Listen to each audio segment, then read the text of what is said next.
Bienvenue sur cet audio qui va se vouloir être dans la continuité du précédent donc et sur l'importance qu'il y a à garder à l'esprit qu'en nous adonnant à notre passion, non seulement on se fait du bien, on s'évade, on arrête le temps, on vit pleinement l'instant présent, on devient aussi pleinement créateur, on est à ce moment-là donc pleinement connecté à notre âme dans l'instant présent. Et qui dit connecté à notre âme, dit dès lors connecté à notre autre, pour les personnes qui sont en connexion flamme jumelle, bien sûr. Donc je voulais prolonger cette belle découverte qui m'est apparue de manière plus précise il y a quelques semaines seulement, alors que la passion que j'ai moi et que je vis moi est quelque chose qui m'a nettement relié à mon autre, à mon jumeau bien sûr. Et je voudrais voir ici donc dans la continuité ce qu'il y a comme différence, mais aussi comme relation entre passion, mission de vie personnelle et mission du duo. Donc vous allez voir, je vais reprendre sur ce que j'entends par mission du duo. On n'est pas ici dans un état d'esprit, une philosophie élitiste, bien au contraire. Et je vous dirai un petit peu plus loin vers la fin ce que j'entends aussi par mission du duo. Mais on en a déjà parlé d'autres manières. Pour décliner le sujet autrement, on en a déjà parlé ici sur la chaîne de ce que j'entends par mission commune audio. Ici, je voudrais vous parler des interrelations, des articulations entre les trois, des différences aussi, et comment elles s'invitent l'une l'autre à nous permettre d'aller vers notre pleine réalisation, à la fois d'individu et à la fois de duo.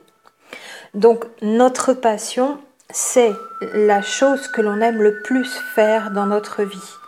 Et que l'on fait d'ailleurs le plus facilement, quelque chose qui est naturel, spontané. Et ce que l'on aimerait faire tout le temps d'ailleurs aussi, et ce que l'on peut faire toute la journée sans jamais se lasser, depuis toujours, sans jamais être fatigué, sans jamais être désintéressé.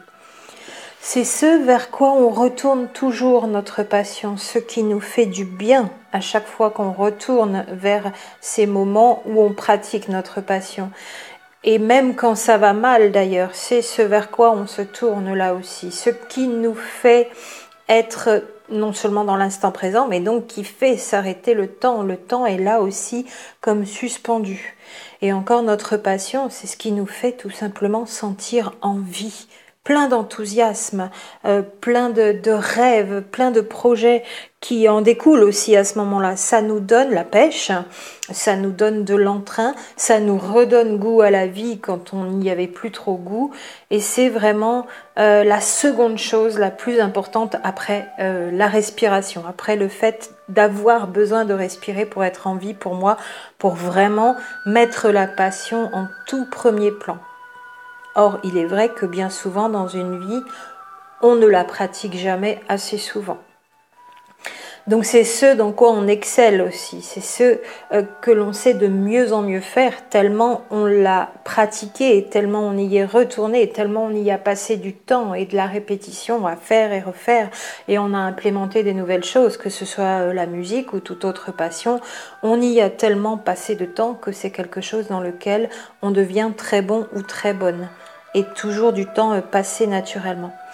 Pour moi, dans le détail aussi, pour une précision, la passion, c'est quelque chose de profondément intérieur. En plus de voir ô combien c'est en connexion avec notre âme que l'on pratique cette passion, toujours et encore.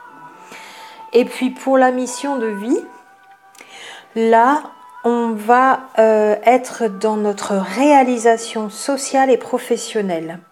Donc ça va être, par opposition à la passion qui est profondément intérieure, quelque chose d'extérieur, d'extériorisé, qui va nous correspondre et correspondre à ce qu'on est à l'intérieur, puisque c'est notre mission de vie, c'est ce qui nous correspond, mais qui va se manifester sur l'extérieur. Alors que notre passion nous fait déconnecter pleinement du mental, pleinement du quotidien, nous emmène très loin, nous fait voyager ou dans l'instant présent avec le temps qui est suspendu, ça nous emmène en dehors aussi du plan terrestre, notre passion. Et on sort de l'étroitesse de notre petite vie plus banal, et c'est ce qui nous fait vraiment aller au-delà de nous-mêmes, dans l'expansion pour la passion. Alors que dans la mission de vie, qui est tout aussi louable, tout aussi intéressante, mais là on va se restreindre plus, non seulement au plan terrestre, mais à la vie sociale, le quotidien, le matériel, quelque chose que l'on va répéter aussi, que l'on va faire et refaire. Mais ça va être différent. Ça n'est pas forcément ce que l'on ferait le plus si on avait le choix, mais c'est quand même, puisque mission de vie, l'expression parle d'elle-même, c'est quand même quelque chose qui nous correspond et donc que l'on aime faire, mais qui nous demande peut-être plus de structuration, plus d'organisation. Et puis c'est fait sur l'extérieur, donc qui dit extérieur dit normalement avec le groupe, ou un minimum, même si notre mission de vie est très autonome, très personnelle, très dans l'individualité. Si on fait quelque chose seul, si on est à son compte, si on est chef d'entreprise, si on est profession libérale, si on est artiste de sa profession, artiste solo, alors ça va quand même être une expression dans sa mission de vie qui sera le fait d'être seul, de l'exprimer seul et de vivre sa mission de vie seul. Mais très souvent quand même, le plus souvent, ça peut être donc être artiste dans un groupe ou jouer du piano dans un orchestre ou encore toute autre mission de vie exprimée. Donc là, on aurait peut-être pour certaines personnes qui sont quand même rares, la passion qui est la mission de vie qui est la passion. Mais c'est quand même pas le plus souvent. Et le plus souvent, on a, comme je disais dans la précédente vidéo aussi, deux choses que l'on sait bien faire. Notre passion, c'est vraiment comme une deuxième respiration. Et la mission de vie perso, c'est pour exprimer sa touche personnelle de ses compétences, de son être individuel pour le groupe, pour une réalisation sociale et professionnelle.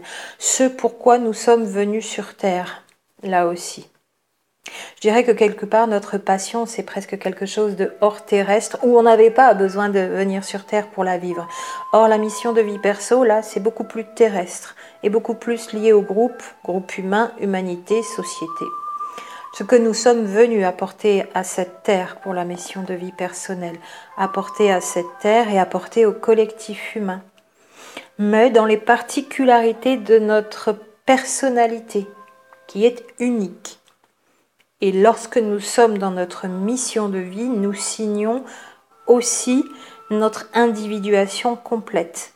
Donc pour les personnes qui ne seraient pas encore dans leur mission de vie, c'est peut-être juste encore une question d'avoir affirmé son individualité. Alors l'individuation, c'est le terme psychologique pour dire qu'on s'est construit pendant l'enfance, on a construit notre personne. Donc le terme individualité est peut-être plus correct.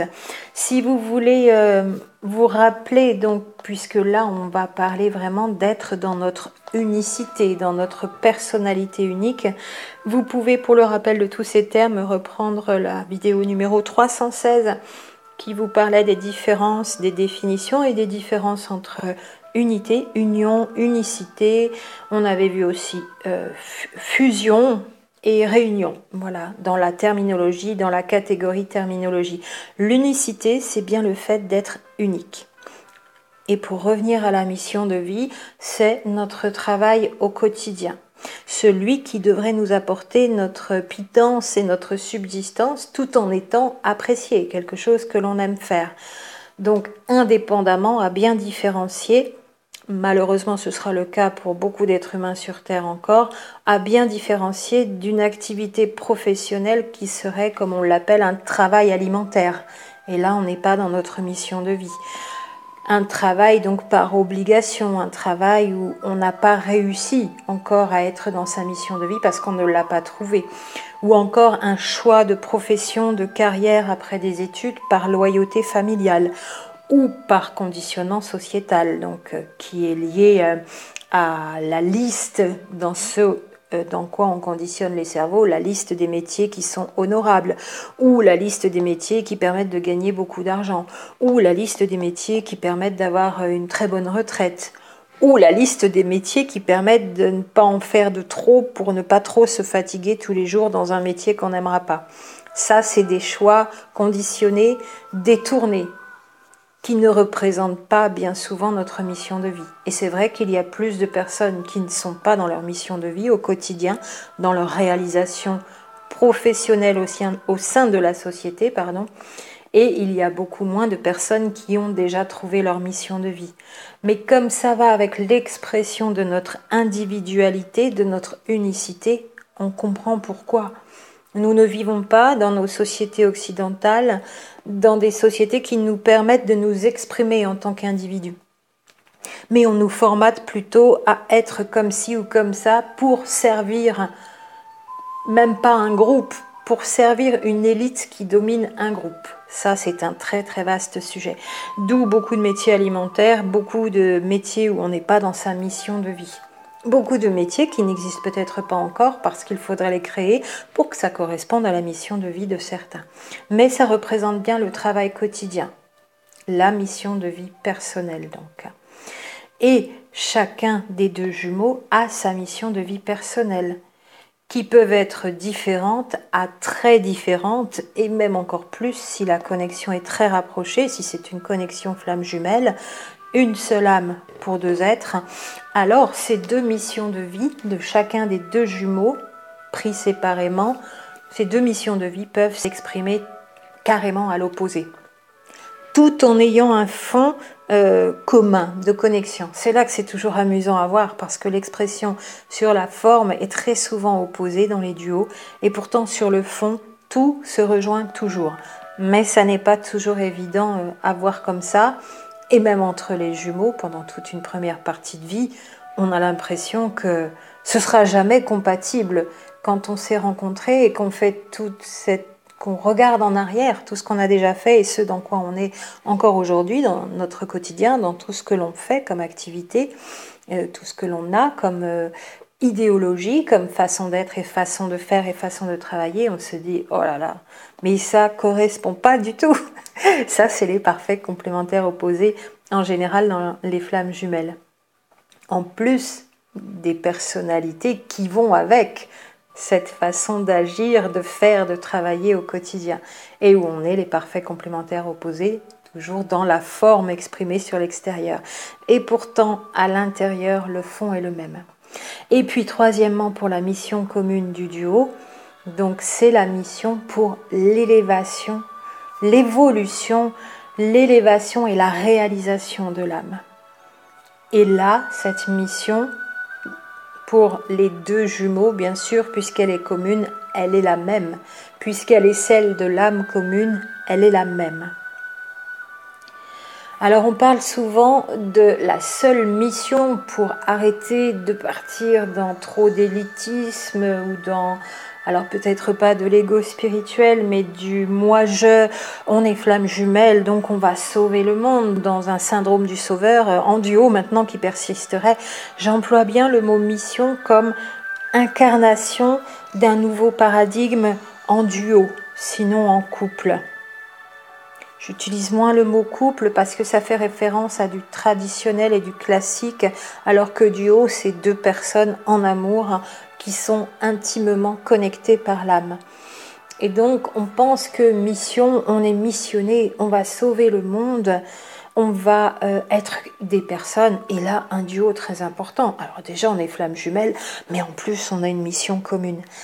Je souris parce que ça n'est pas dans ce sens-là que je l'emploie, mais le mot est connoté parce que il est peut-être employé comme ça par ailleurs, et parfois certaines d'entre vous assimilent ce que je mettrai derrière ce mot à ce que vous avez déjà entendu par ailleurs.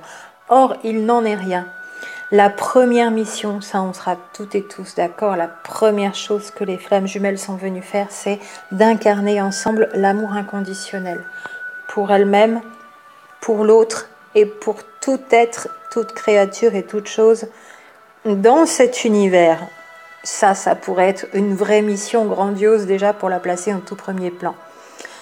Seulement, nous passons sur un plan de conscience supérieur, il continue de bien être mis en place sur cette terre maintenant, de bien être de plus en plus présent dans les vibrations de tout le monde, et on continue, ça augmente et ça augmente encore dans ces belles vibrations. Cette société change de gré ou de force, mais elle change. Mais justement, qui dit société, qui dit groupe d'humains, dit société. Et nous vivons bel et bien dans une société. Et cette organisation de groupe, c'est la définition simplifiée du mot société, va bien persister même sur le plan de conscience supérieure. Il y aura donc toujours besoin de structures, d'idées, de communs à tous ces êtres humains, même en 5D, même en dimension, en plan de conscience encore supérieure, et besoin d'une organisation. Aujourd'hui, on est sur des infrastructures, sur de l'industrie, sur du tertiaire, sur de l'agricole. Nous avons, nous êtres humains, créé beaucoup d'activités sur Terre que nous avons organisées pour le groupe. Et puis d'autres s'échinent à détruire. Ça, c'est encore autre chose. Mais même dans un plan de conscience supérieure, nous aurons toujours un groupe, une humanité et une organisation de groupe et donc des organisations de société. Et dans ces organisations de société, nous avons chacun notre place, dans laquelle, société, même sur un plan de conscience supérieure, nous garderons aussi une mission de vie, c'est-à-dire en tant qu'individu, expression de la source individualisée à l'extérieur, expression extérieure de la source individualisée, unique. Nous aurons toujours une mission de vie et nous pouvons aussi, en duo, avoir une mission commune. Et la mission commune des jumeaux va se situer dans des domaines assez précis, même s'ils sont quand même variés, l'artistique, le thérapeutique, les sciences physiques, le médical, le cosmique, l'astrophysique, l'astrologie, l'astronomie, tout ce qui va, la liste ne sera pas exhaustive, tout ce qui va permettre d'élever ce monde dans un plan de conscience supérieur. Et donc, il y a bien une mission commune au duo, bien sûr. Qui dit mission commune dit besoin qu'elle soit nourrie par chacun des deux jumeaux, des deux jumelles. Et c'est la mission personnelle qui permet de la nourrir. Donc, bien que chez les flammes jumelles, ces deux missions personnelles de vie avec deux individus exprimés très différemment sur l'extérieur dans la forme, elles vont nourrir chacune de ces deux missions individuelles, la mission commune du duo. Elles vont converger. C'est un appel de l'âme commune à les faire converger. Et c'est même parce qu'elles sont opposées qu'elles vont d'autant mieux nourrir cette mission commune.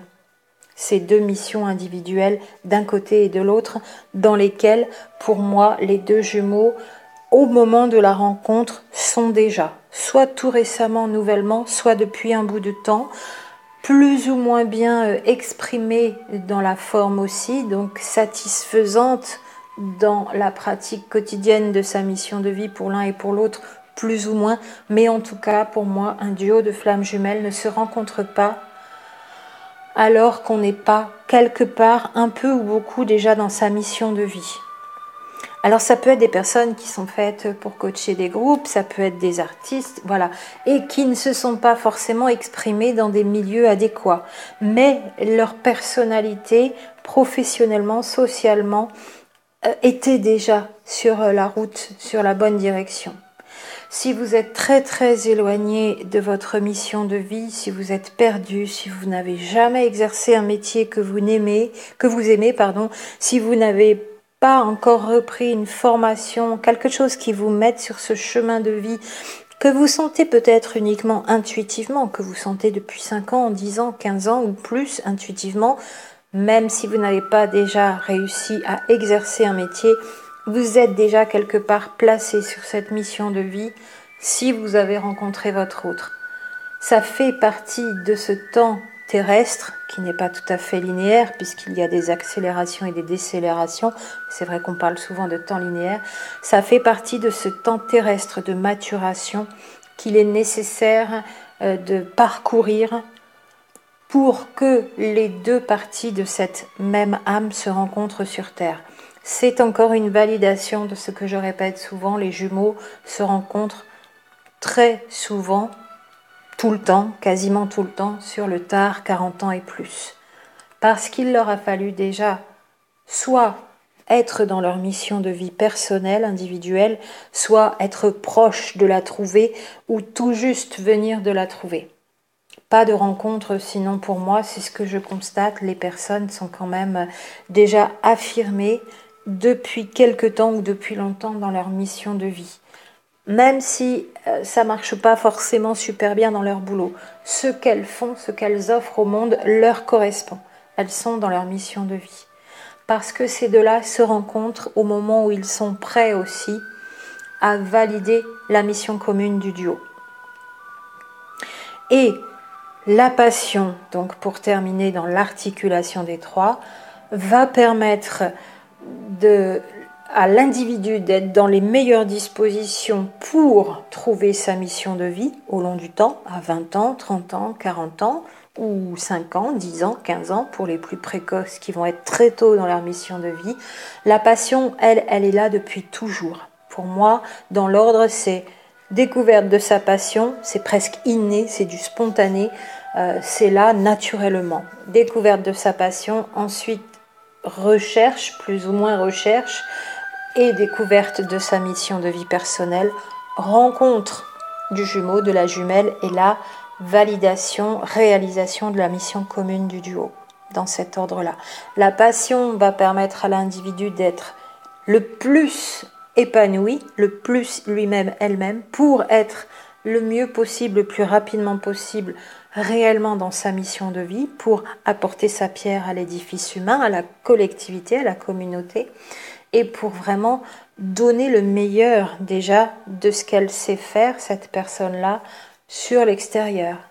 Toujours dans le domaine donc professionnel, social, réalisation, ou même pour les personnes qui ne travaillent pas, ça peut être une activité associative ou une activité tout court, hors cadre. Il n'y a pas forcément besoin du cadre d'être chef d'entreprise ou d'être salarié pour exprimer sa mission de vie. C'est encore beaucoup plus large aussi. Et une fois passion et mission de vie déjà bien ancrées, bien pratiquées, bien accrochées depuis des années, là on va être prêt pour la mission commune du duo. Et là on se rencontre tout simplement. La passion nourrit la mission de vie nourrie par la passion individuelle, chacun de son côté, va nourrir la mission commune du duo. Et là, on va pouvoir fonctionner en duo. Avec la toute première chose que l'on est venu faire dans notre contrat d'âme commune, c'est d'incarner bien sûr l'amour inconditionnel, que je regarde, que je vois toujours comme un carburant pour le duo.